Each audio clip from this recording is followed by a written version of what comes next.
Bienvenue à Gorée, la terre mémoire. Alors cette île, les premiers Européens qui sont arrivés ici, ce sont les Portugais en 1444. Le navigateur, il s'appelait Denis Diaz. Comment ça se passait pour les esclaves? Ils allaient chercher Maintenant, les gens. ils allaient les chercher à l'intérieur des terres africaines. Avec la complicité d'Africains aussi. Parce que vous savez, ces derniers, ils sont arrivés ici avec des canons et des fusils. Un chef de tribu africain qui refusait de vendre des esclaves, lui-même et sa tribu étaient traduits en esclavage. Et un autre prenait sa place. Des maisons comme celle-ci, 28 il y en avait à Gorée, à peu près toutes seules en bord du domaine. Alors dans chaque maison, ils mettaient 350 esclaves. La chambre de pesage, je vous disais qu'une fois qu'ils arrivent ici, ils les pesaient. Là, l'emplacement d'une bascule. Alors deux groupes se formaient après pesage. Ceux qui avaient le bon poids, 60 kg ou plus, et ceux qui en faisaient moins. Maintenant, ceux qui avaient le bon poids, ils les mettaient dans des cellules comme celle-ci. Des cellules pour hommes, il y en avait 5. 2,60 m sur 2 mètres. 30 personnes dans cette cellule. 30 personnes ici, c'est hallucinant. Quand tu es 30 là. Oui, et vous voyez cette ouverture, juste pour qu'ils ne meurent pas étouffés, pour qu'ils aient de l'air. Il restait combien de temps? Il restait toute la journée? 3 mois maximum ici. Toute la journée, il restait là? Toute la journée, toute l'année. Une fois par jour. Mais il y en a combien qui mouraient? Beaucoup. Parce qu'ils disent que c'est 6 millions qui sont morts de mauvais traitements. Tu dors debout? Debout, assis. Dans les prisons, c'est pire que les prisons. 30 personnes. Enchaînés aux chevilles, 2 adultes. Et ils faisaient où leurs besoins? Une fois par jour, ils le faisaient dehors. Au cas contraire, c'est sur place qu'ils le faisaient. D'innocents enfants séparés de leurs parents, une cinquantaine, ils pouvaient mettre dans des cellules comme ça. Adossés contre le mur. 50 personnes dans cette petite cellule? Ouais, 50 enfants. Et dans celle que je suis? Entre 7 et 12 ans. Jamais ils ne partaient sous leur nom africain. C'est des numéros de matricule. Une fois là-bas, ils prenaient les noms de leurs maîtres. Et jamais les familles africaines ne voyageaient ensemble, toujours séparés.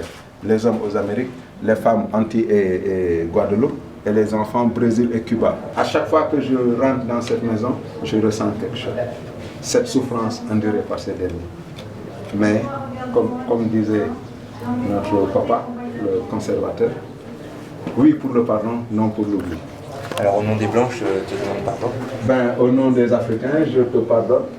Tout en te disant que cette histoire, nous ne l'oublierons jamais. Ça me touche d'être ici. Et de la raconter, j'espère que ça permettra à ce qu'une chose pareille ne se reproduise. Et nulle part dans le monde. Maintenant, certainement que leur corps était esclave, mais certainement qu'ils étaient libres dans leur terre. J'espère.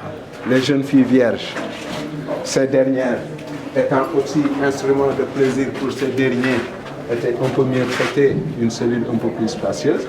Parce que comme je vous disais, le soir, ces maîtres de vin venaient chercher leurs épouses ici. Et il y en avait combien là? Quand l'une de, une de ces filles tombait enceinte, automatiquement libérée et affranchie. Alors là, on a les inaptes temporaires, ceux qui faisaient moins de 60 kg et qui devaient être engraissés avec du blé comme des oies pendant 3 mois en attendant un autre départ. Et juste derrière vous, sous les escaliers, cellule des récalcitrants. Là, ils mettaient entre 3 et 6 personnes pendant 3 jours à la diète. Une fois sortis d'ici, ils les amenaient là. C'est la seule cellule avec un pieu comme ça. Et ce pieu-là permettait de pouvoir les enchaîner comme ça, au cas où ils devraient les fouetter. Et juste à côté, les femmes. Il faut entendre par là, femme mûre, celle-là qui avait déjà des enfants. Donc elle n'avait plus de valeur marchande. Elle restait dans des maisons comme ça et s'occupait de ces enfants-là séparés de leurs parents. Alors la fameuse porte du voyage sans retour, de cette porte, nos ancêtres martyrs allaient les yeux fixés sur l'infini de la souffrance. Parce que là, ils savaient qu'une fois cette porte franchie, c'était fini pour eux l'Afrique. C'est vraiment triste quand tu entends cette histoire, et il y en a plein comme ça en Afrique. Et ce qui fait que maintenant, si on dit que les Africains, c'est des sauvages, telle tribu, c'est des sauvages, mais les premiers sauvages, on peut dire que c'est les Blancs. Les Blancs, ils ont été les premiers sauvages. Quand on parle de sauvages en tant que maltraiter des personnes, voilà. Mais nous, on ne peut que accepter. C'est comme on le dit dans le système, il faut absorber les choses. on accepte et on pardonne. Il y a des blancs qui ont amené l'esclavage et le système pour moi c'est amené la libération. C'est un art martial qui libère la personne, déjà qui la libère dans sa tête. Dans sa tête. Et les gens, aujourd'hui la première prison que les gens ont, c'est la prison qui est dans leur tête. Ils sont prisonniers du système, prisonniers, ils n'osent pas aller vers l'autre.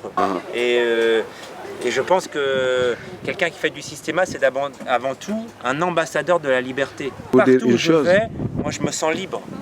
Et cette moi histoire. je suis content d'être ici avec toi. Merci de m'avoir invité là.